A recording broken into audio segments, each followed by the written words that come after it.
సరే ఎన్డీఏ కూటమి 5 సంవత్సరాలు ఫుల్ఫిల్గా కలిసి ఉంటుంది అంటారు. ఉండాలి అని చెప్పేసి భావిద్దాం. మీరు ఎలా ఉందంటే శుభం పల్లె పెళ్లి కొడక అంటే అదే అంటే 14-19 లాస్ట్ లో వచ్చేసరికి ఎన్డీఏ కూటమి మధ్య గ్యాప్ వచ్చింది. రాష్ట్రానికి సంబంధించిన నిధులు కూడా రావడం కూడా కొంత జాప్యం జరిగింది. చూడండి సార్, ఈ ఇప్పుడు టోటల్ గా కేంద్ర ప్రపంచంలో రాష్ట్ర గవర్నమెంట్ కూడా ఎన్డీఏ గవర్నమెంట్ ఫామ్ అయ్యింది. సమాజంలో ఒక మనిషికి ఉండే సంబంధాలు దేనిపై ఆధారపడి ఉంటాయి చెప్పండి నాకు. అదేంటంటే నేను రాజకీయం గురించి అడుగుతుంటే మీరు అడుగుతారేంటి అన్నారు.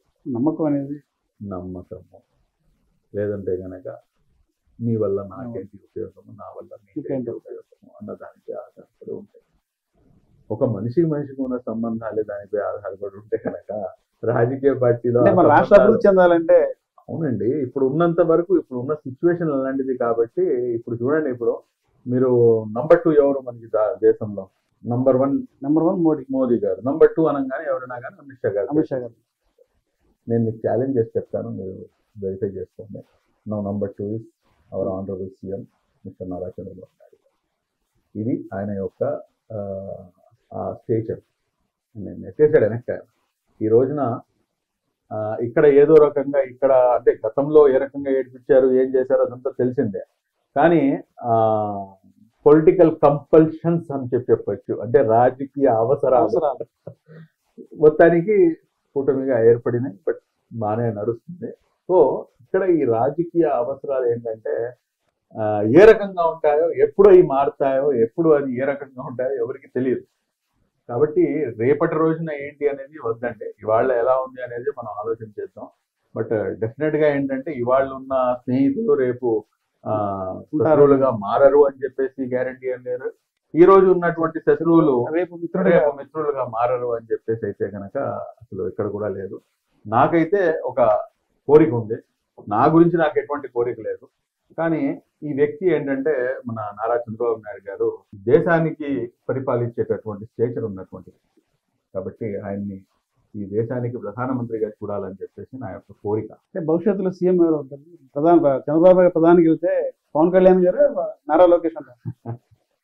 సీట్ల మీద ఆధారపడి ఉంటుంది ఆయన, సీట్ల మీద ఆధారపడి ఉంటుంది. భవిష్యత్తు గురించి అంటే నాకు అది ఎంత తెలియదు. చంద్రబాబు గారు నా మనసులో ఉన్న మాట ఏంటంటే, నాకు ఇష్టమైనటువంటి వ్యక్తి ఇతను ఒక రాష్ట్రాన్ని ఇంత అభివృద్ధి చేయగలిగాడు. ఈ ఉమ్మడి ఆంధ్ర రాష్ట్రానికి మనం హైదరాబాద్ ఈ రోజున మీరు చూడండి, Hyderabad fastest everyday growing city, everyday. సరే అది వేరే విషయం. సార్ ఇక్కడ ముఖ్యమంత్రి అయిన తర్వాత అక్కడ స్టాగ్నెంట్ అయిపోయింది. ఎందుకంటే ఆయనకు ఉన్నటువంటి ఇక్కడ ఈయన ఉన్నాడంటే ఖచ్చితంగా ఇక్కడే అభివృద్ధి ఎక్కువగా ఉంటుందనేది పెట్టుబడిదారుల్లో ఉన్నటువంటి నమ్మకం. అది నమ్మకం. దానికి ఉదాహరణ మొన్న వరద బాధితుల సహాయార్థంలో అది ఎంత క్రిస్టల్ క్లియర్ గా అర్థమైపోయింది. చూడండి, ఇంతకుముందు ఎప్పుడైనా చూసాము మనం ఆ రకంగా జనాలు తీసుకొస్తే ఏంటన్నట్లు. సో ఈ రాష్ట్రానికి ఇంత అభివృద్ధి చేసినటువంటి వ్యక్తి ఇదే దేశం వైపు కనుక, ఎందుకంటే అది దాని తోడు ఏంటంటే ఇది స్టేట్స్ మ్యాన్. ఆయనకి ఏంటంటే ఈ మతం ఆ మతం, ఈ కులం ఆ కులం లేదు, పని రాక్షసాయన. ఆయనకి కావాల్సింది ఏంటంటే ఎలా, హౌ, దీన్ని ఏ రకంగా దీనికి మనం ముందుకు తీసుకెళ్తాడు. ప్రతి దాంట్లో కూడా టెక్నాలజీని, ఐటీని, దాని తర్వాత ఒక రకంగా ఏంటంటే ఇన్నోవేటివ్ థాట్స్ ని ఆయన తీసుకొచ్చి దాంట్లో పెట్టే ప్రయత్నం. ఇటువంటి వ్యక్తి కనుక ఒక్కసారి అవకాశం దొరికితే ఏమవుతుందంటే ఈ మొత్తం దేశానికి ఒక దిక్సూచిలాగా ఆయన యొక్క థాట్ ప్రాసెస్ మనకు వస్తుందేమో అని చెప్పేసి నా యొక్క ఆశ. బట్ ఆయన అది ఫుల్ఫిల్ చేస్తారా లేదో దేవుడు అనుకుంటే కనుక ఏదైనా కానీ సాధ్యమైతే కాదు. ఎందుకు అసలు మీకు మైనారిటీ పరిరక్షణ సమితి యొక్క ఫౌండేషన్ పెట్టాలనిపించింది? ఎలా కలిగింది? ఈ ఆలోచనకి గల మూల కారణం ఏంటంటే సార్, ఒకటి ఈ రోజున మీరు చెప్తున్నారు గడ్డం టోపీ నా ఆహార్యం, నన్ను చూసి నా ఆహార్యం యాక్చువల్గా ఇది కాదు. మీరు కొంచెం ఒక 10 సంవత్సరాల గతంలో చూస్తుంటే కనుక నన్ను మీకు తెలుసుంటుంది.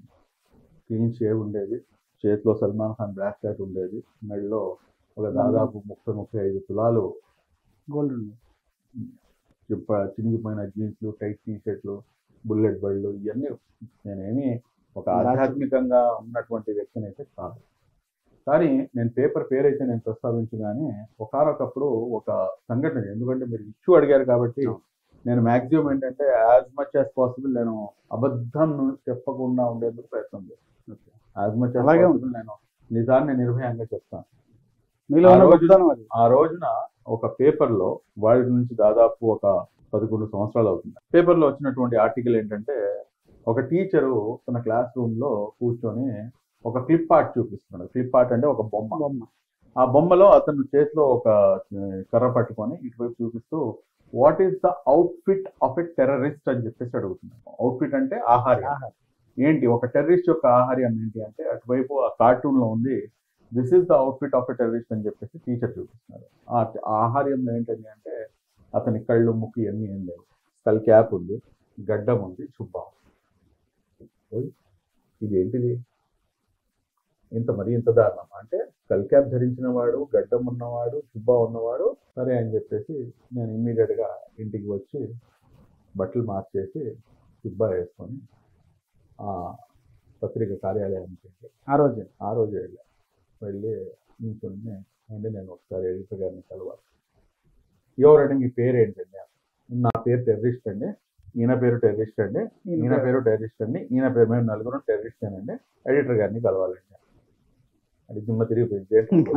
ఈ టైం వచ్చారు. చెప్తున్నాడా, తెలియ చెప్తున్నాడా, ఏంటిది అని నేను రాసేపు తర్వాత పోలీసులు వచ్చారు. పోలీసులు వచ్చి ఇదేంటండి, ఇది ఏంటి ఇన్వెస్టిగేషన్ చేస్తాను అది ఇది అని జేబులోంచి పేపర్ తీసి దీని ప్రకారంగా నేను ఏం చెప్పాను సార్, ప్రస్తుతానికి అయితే నాకు గడ్డం లేదు కానీ గడ్డం వచ్చింది.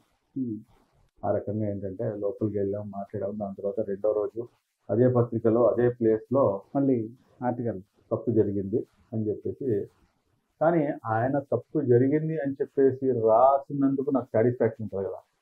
అరే ఆయన ఆలోచన కూడాను ఈ గడ్డం టోపీ ఉన్న వాళ్ళు తీవ్రవాదులు అన్న ఆలోచన సమాజంలో నాటిపోయింది. గడ్డం టోపీ దీన్ని తీయాలి. దీన్ని తీయాలంటే కనుక మనం ఏం చేయాలి? ఇదైతే దృఢంగా నాటుకుపోయింది. లేదు, నేను కూడాను గడ్డం టోపీ జుబ్బా ధరిస్తాను.